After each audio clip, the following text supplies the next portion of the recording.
Dr. Wallace Breen paced back and forth in his office, frustration evident on his face. He couldn't contain his disdain any longer and decided to vent his thoughts about the Consul from the Half-Life 2 beta. Oh, the Consul!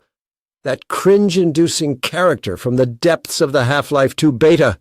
He exclaimed, his voice dripping with sarcasm. Truly a masterpiece of awkwardness and overacting. Breen's eyes rolled as he recalled the Consul's exaggerated gestures and bombastic speeches. The way he flailed his arms around as if trying to summon an army of mime actors. It was a sight to behold, I must admit. He shook his head in disbelief. And the dialogue? Oh, the dialogue.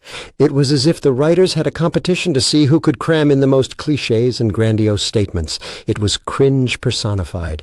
He paced a few more steps, his frustration mounting. The Consul had all the subtlety of a sledgehammer. His attempts at intimidation were laughable at best. No wonder he didn't make it into the final version of the game. Breen let out an exasperated sigh.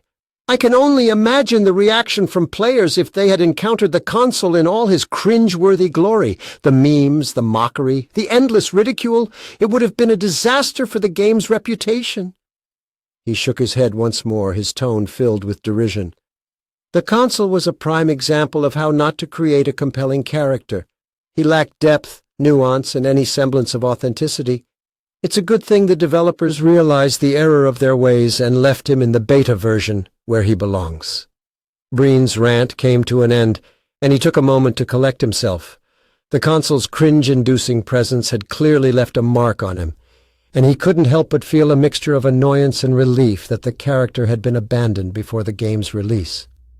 With a wry smile, Breen muttered to himself, Some characters are best left in the darkest corners of development, never to see the light of day. The Consul is a perfect example of that.